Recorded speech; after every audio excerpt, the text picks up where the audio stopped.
Einstein, जिन्हें दुनिया का सबसे बुद्धिमान व्यक्ति माना जाता है, उनकी इंटरनेट पे ये जीभ निकालते हुए फोटो आपने जरूर देखी होगी। पर क्या इसके पीछे का आप लोग राज जानते हैं? चलिए मैं आपको बताता हूं। एक्चुअली हुआ कुछ यूं कि एल्बर्ट आइंस्टाइन का 72वां जन्मदिन था और उस दिन एक फोटोग्राफर ने उनकी फोटो खींचते वक्त उनसे रिक्वेस्ट की कि सर थोड़ा मुस्कुराइए।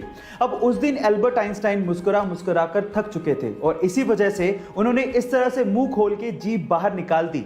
और आप लोग ये जान के हैरान रह जाएंगे कि आगे चलकर यही फोटो 80 लाख रुपए में बेची गई, जिसपे एल्बर्ट आइंस्टाइन का सिग्नेचर भी था। हम लोग भावात्मक तरीके से कई बार इंग्लिश को गलत बोलते हैं। कैसे? मैं आपको एग्जांपल के साथ बताता हूं। जैसे कि अगर किसी की शादी की सालगिरह है तो उसे मैरिज एनिवर्सरी नहीं कहते, उसे वेडिंग एनिवर्सरी कहते हैं।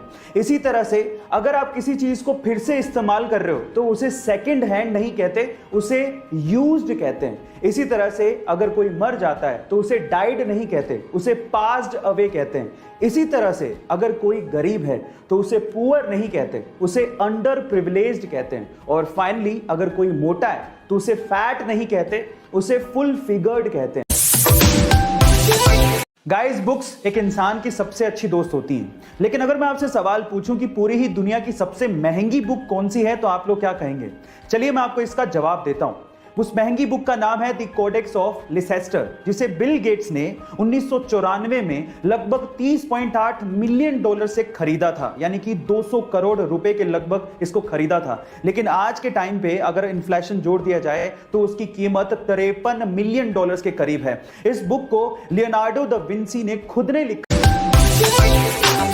मार्केटिंग आपके बिजनेस का एक बहुत इंपॉर्टेंट पार्ट होता है और अगर आप अपने प्रोडक्ट की मार्केटिंग बहुत अच्छे से करते हैं तो आपके बिजनेस के वारे न्यारे हो सकते हैं। और कुछ ऐसे ही कर दिखाया मैकडोनल्ड ने। जी हां गाइस, रिसेंटली मैकडोनल्ड ने बहुत ही क्रिएटिव मार्केटिंग बोर्ड्स इंस्टॉल करवाए हैं। क्या खास बात है इनकी, मैं आपको बताता हूं। इन क्रिएटिव मार्केटिंग बोर्ड्स में दिन के अलग अलग समय आपको कौन सा बर्गर या फिर मैकडोनल्ड का कौन सा प्रोडक्ट अच्छा लगेगा या भाएगा, उस पे छाया का निशान पड़ता है और दिन में सूरज के चढ़ने के साथ साथ वो बदलते रहते हैं। वॉरेन बफेट एक ऐसा नाम जिन्होंने इन्वेस्टमेंट के दम पर अपने आप को दुनिया भर के अमीर लोगों की सूची में शुमार रखा। आज इस वीडियो में मैं आप लोगों को वॉरेन बफेट के कुछ इन्वेस्टमेंट के सीक्रेट्स बताने वाला हूं। नंबर 1, वॉरेन बफेट कहते हैं कि इन्वेस्टमेंट का सही समय आज, अभी और इसी वक्त है, इसलिए आज से ही अपना इन्वेस्टमेंट शुरू कर दीजिए।